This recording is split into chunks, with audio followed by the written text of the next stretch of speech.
محترم سامعین، السلام علیکم ورحمۃ اللہ وبرکاتہ۔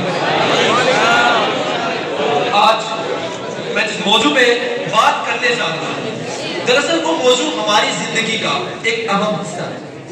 آپ صبح اٹھ کے اپنے موبائل فون سے بولتے ہیں، آپ میں سے واٹس ایپ کتنے لوگ استعمال کرتے ہیں؟ شاید سارے کرتے ہیں۔ تو کیا آپ نے واٹس ایپ کو ڈاؤن لوڈ کرنے کے لیے پیسے دیے ہیں، یا یہ آپ کو ہر مہینے کچھ پیسے آپ سے لیتے ہیں، یا آپ کو کچھ ایڈ دکھاتے ہیں جن سے یہ پیسے کماتے ہیں؟ تو جو ان کے پیچھے ہزاروں لوگ بیٹھے ہوئے ہیں، اس کے سرور کو چلا رہے ہیں، جو ان کے گلیچز اور بگز کو دور کر رہے ہیں، وہ کماتے کیسے؟ واٹس ایپ ایک واحد مثال نہیں ہے۔ واٹس ایپ کی طرح ہی ایمو، ٹیلی گرام، ہینگ آؤٹس اور بھی ایسی ویب سائٹس ہیں جو آپ سے 1 روپیہ بھی نہیں لیتے ہیں، پھر بھی آپ کو سہولیتیں فراہم کرتے ہیں۔ وہ کماتی کیسے ہیں؟ یہی بات آتی ہے ڈاٹا شیئرنگ کی اور ڈاٹا لیکنگ۔ میں بات کرنے جا رہا ہوں انٹرنیٹ، جدید ٹیکنالوجی اور ہمارے ڈیٹا کے بارے میں۔ جیسا کہ ہم کبھی بھی کسی شاپنگ ایپ کو کھولتے ہیں، اس پہ کوئی چیز سرچ کرتے ہیں، اس کو سرچ کر کے دیکھتے ہیں، تو آپ یہ دیکھیں گے کہ ہر ویب سائٹ آپ کو وہی چیز بار بار دکھائے گی۔ مثلا آپ نے جوتے کسی ویب سائٹ پہ سرچ کیے تو ہزاروں ویب سائٹس آپ کو بس جوتوں کی ایڈ دکھانا شروع کر دیں گے۔ ایسا کبھی سوچا نہیں کہ کیوں ہوتا ہے؟ کبھی نہیں سوچا ہوگا، کیونکہ ہم بس لگاتار اس کو استعمال کرتے جاتے ہیں، مگر جو یہ ہمارے ساتھ ایک جال بن رہا ہے ہمارے لیے، ہم اس کو دیکھتے ہی نہیں۔ دراصل ایک ویب سائٹ کچھ ہزاروں ویب سائٹس کے ساتھ کولیبریٹ ہوتی ہے، یہ ہمارا ڈیٹا ان ویب سائٹس کو دیتی ہے، اور وہ ویب سائٹس الگ ہزار ویب سائٹس کے ساتھ کولیبریٹ ہوتی ہے، تو وہ اس کا ڈیٹا دوسرے ویب سائٹس کو دیتی ہے، اور اس طرح ہم ایک جال میں پھنس جاتے ہیں۔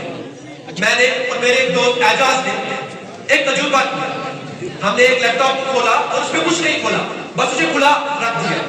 ہم آپس میں گفتگو کرنے لگے کہ آج کل سمارٹ واچز کے پرائزز دیکھتے ہیں کیسی ہے، بچے لگا کے آتے ہیں، بہت اچھی ہوتی ہیں، الگ الگ اس میں فیچرز ہوتے ہیں، تو یہ کتنے کی ہوگی، کیا ہوگی، کیسے ملے گی؟ ہم نے اس کے بعد دیکھا 6 ویب سائٹس کو اوپن کیا، 6 میں سے 3 ویب سائٹس ہمیں سمارٹ واچز کی ایڈ دینے لگے۔ کیا یہ خوفناک ماحول نہیں ہے کہ ہماری آوازیں سنی جا رہی ہیں؟ وہ ہمیں سن رہے ہیں، ہمیں دیکھ رہے ہیں، کیوں؟ کیونکہ ہم نے اپنا کیمرہ ایکسس دے کے رکھا ہوا ہے۔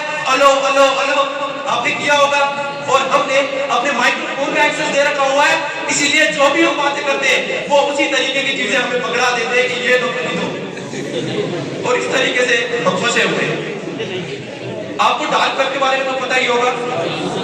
ڈارک ویب جہاں جو کمپنیز ہیں، بڑی بڑی کمپنیز جو ہے اپنے ڈیٹا، جو یوزرز کا ڈیٹا ہوتا ہے وہ چھپا کے رکھتی ہیں تاکہ کوئی پوچھے نہ، لیکن اس کا غلط استعمال بھی کیا جاتا ہے۔ ڈارک ویب میں ڈرگز کی اسمگلنگ ہوتی ہے، وہاں پہ ہتھیاروں کی اسمگلنگ ہوتی ہے، وہاں پہ انسانوں کی خرید و فروخت ہوتی ہے۔ آپ کو پتا ہے وہ دن دور نہیں ہوگا کہ آپ کسی ڈارک ویب کو کسی تجربے کے لیے کھول رہے ہوں گے اور وہاں پہ آپ کی فیملی کی فوٹوز پڑی ہوں گی، اور آپ شاید اور سیل وہاں پہ بیٹھے ہوں گے کہ یہ بک رہا ہے بندہ، اس کو کس کو خریدنا ہے؟ دراصل انٹرنیٹ اتنا زیادہ ہمیں ان چیزوں میں پھنسا رہا ہے۔ آپ نے الگوریتم کے بارے میں سنا ہوگا۔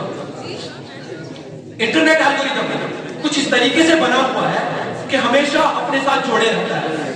آپ نے دیکھا ہوگا، اپنے والد کا موبائل کھولیے، اپنا موبائل کھولیے، اپنا موبائل میں آپ کا ہوم پیج الگ ہوگا، والد کا بہت الگ ہوگا۔ کیوں؟ کیونکہ ان کو پتا ہے آپ کا والد کیا دیکھتا ہے، ان کو پتا ہے کہ آپ کیا دیکھتے ہو۔ آپ کو وہی دکھائے گی جو آپ دیکھنا چاہتے ہو، آپ کے والد کو وہی دکھائے گی جو وہ دیکھنا چاہتے ہیں، اور اسی طریقے سے ہم ان چیزوں میں پھنسے ہیں۔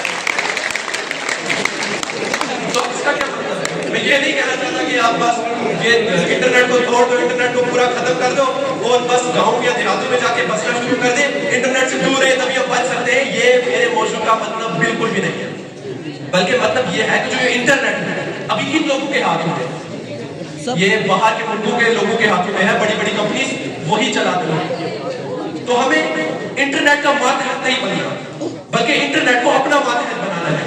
ہم یہ امید کریں گے کہ مستقبل میں جو ہمارا ہندوستان ہے یہ انٹرنیٹ کی دنیا کو ڈومینیٹ کرے، اور اس ڈومینیٹ میں ہمارے جو ڈیٹا، ہمارا جو یوزرز کا ڈیٹا ہے، عام جنتا کا ڈیٹا ہے، اسے ایک اچھی طریقے سے استعمال کیا جائے، نہ ہی چیزیں بیچنے کے لیے اور ہمیں ایک پروڈکٹ کی طرح استعمال نہ کیا جائے۔ تو میں یہی اپنے موضوع کو بند کروں گا۔ السلام علیکم۔